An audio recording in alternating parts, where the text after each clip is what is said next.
it's me Diane Perez and welcome to my channel, sharing you my personal vlog, travel vlog, and my food vlog.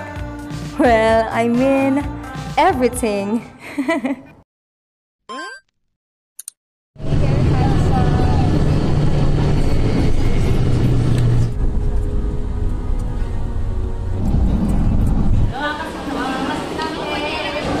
Nagtingin po siya ng pwedeng mot-mot.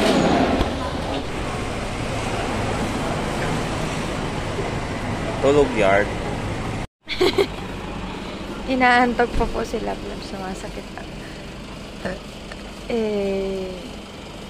Mga bahay yan. Lab, kunin mo ba yung water sa likod?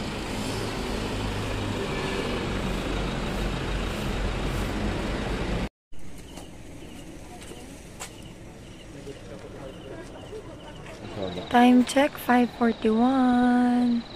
Good morning, Buskalan. Hi! Let's go Wangod. Let's go Wangod. Voiceover muna tayo. Sobrang na-amaze talaga ako sa ganda ng Buskalan. Dumating kami dito mga bandang hating gabi kaya ngayong umaga lang din namin nakita yung ganda talaga ng tanawin. Umabot din ng 12 hours ang biyahe namin mula Metro Manila and dito na rin kami nagpaumaga. Sinundo kami ng aming tour guide papunta sa Buskalan Village and ito na nga dito kami sa Hanging Bridge and tawang-tawa ako dito kasi sinabi kay Lablab na mag-video siya sa kanyang 360 and hindi niya na malaya na wala na pala ako sa likod niya.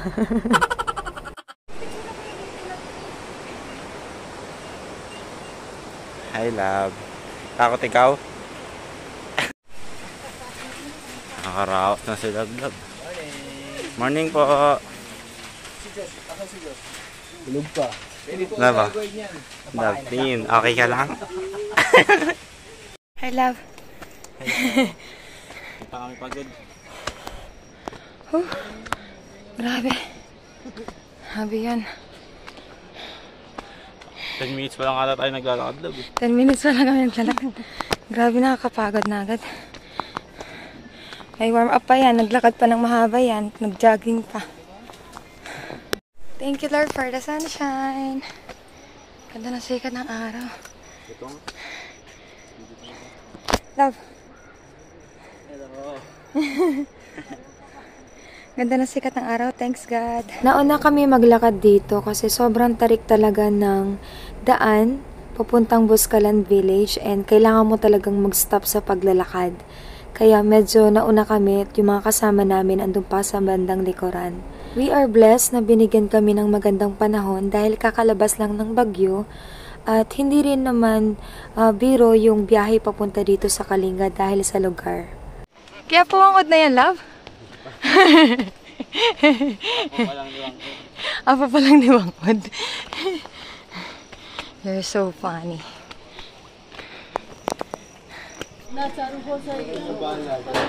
Wow. A breathtaking view. Alam, maglalagay ka rin mo may lang. Tingin mo yan.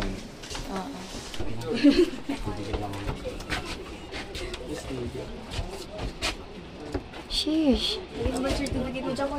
I-ano mo, love, i-kaskas mo ng maganda, love. Alright. Hi, love. Bumili siya ng pantato. Sino nakatira dito sa Eliang? Pagkarating namin ay kumain kami muna.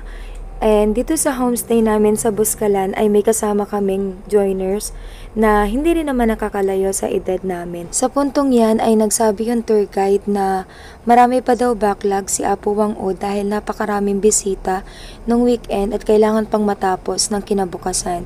So nasa waiting list pa kami niyan. At kung tatanungin nyo kung nagpatato ako, malalaman nyo yan sa huling video nito. Pa-suspense yarn. Pero si Apo Wangod. Ang dami niya pang tinatatuan. Guys, yung natato at least malilibre ko ng tato kasi yung lahat ng nasa ano, itatatak. 3 dot ka lang ha. Parang ba yan? Okay,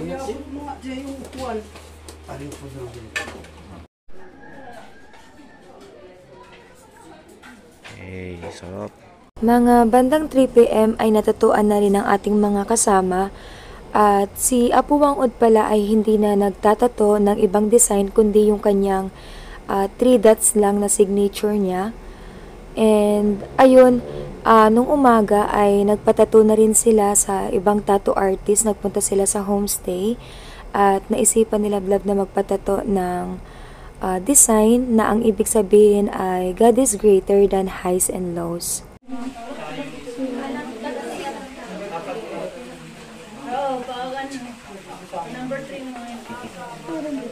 Hi guys! Nandito kami ni Lablab.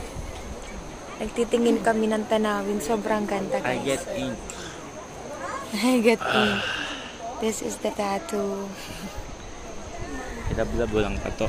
Bawal. Ayaw niya daw eh. Ayaw ko. Ang ganda ng nature daw. Hindi kita. Sheesh. This one. Ito pala yung ginamit sa akin pantato. Wow. Ang ganda. Gandang hapon po. Si Lolo ko po.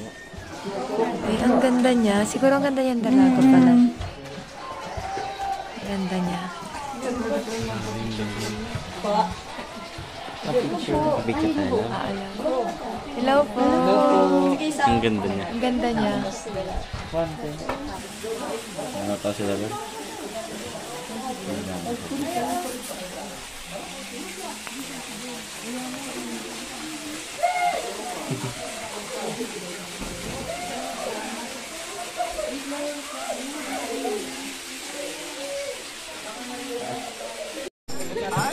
Pwede nyo nakasandera tayo na. Oo.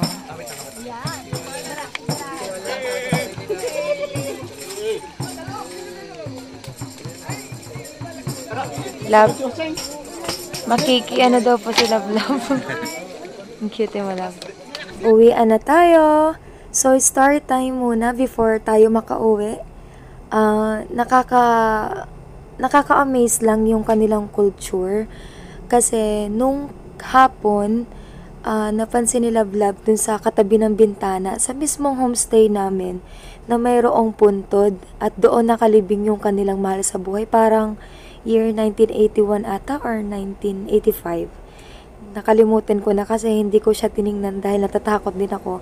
Pero masarap naman yung tulog ko. Wala naman akong naramdaman na nakakaiba. At ganun talaga daw yung culture nila dito sa Benguet or sa bandang Kalinga na wala silang sementeryo.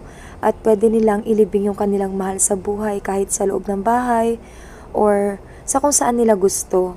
At kwento na rin nga ng driver namin na ganito pala talaga daw dito kasi baka daw yung tinatapakan namin ay may mga nakalibing na daw doon. So nakaka-amaze lang na ganito pala yung kultura nila dito at hanggang ngayon ay ganito pa rin ang kanilang nakasanayan. Uwian na kami. Love. Saan kami galing? Ngayon si Love sa bridge. Tinakot mo. Yung tuhod. Tinakot mo kasi ako. Tinakot mo ako. Tinakot mo ako, Love. Gumagano ako. Ano? Okay. Natakot mo ako eh. Natakot na ako. Kita yung reaction doon sa video mo, Love. Oo, mamaya na kayo. At ang gwapo mo, Chia. Anong sabihin mo? Ikaw nagturo. Thank you.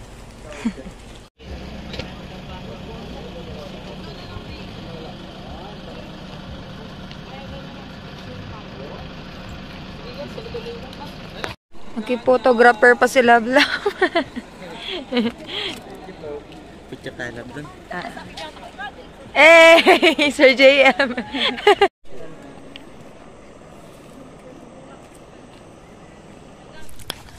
Apo si Love, ang dakilang isyosero. Tingnan niya po. At makikipala tayo. Makikipala siya sa landslide kaya hindi po kami makadaan. Tayo ay pinagpala ng Diyos. Kasi nagkaga. Oh, supla. Hindi pinagpala ng Diyos. Pinagpa. Buti walang nabagsakan. Lab, tara na kaya, nakakatakot. Lab, tara na. Ang laki ng humara ngayon, oh. Tara, saglit lang tayo.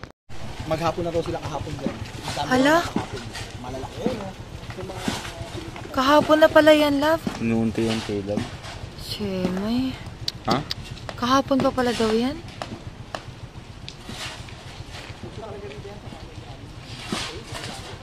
Makatakot. Balita mo yung dati dito sa Baguio. Ay sa akin. Lord. Hindi ako. Matatabi lang ako eh. Wah. Pulat na pulat pa naman ako.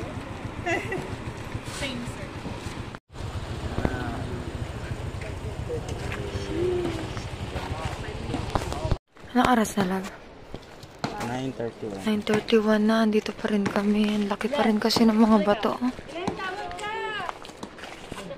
Ito may mga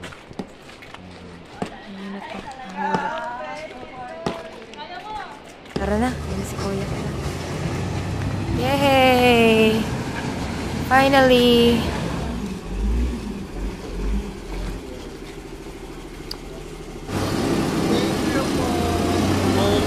Thank you! Go, Kuya! Go, Kuya! Go, Kuya! Ang cute mo, love! Yeah. Go, Kuya!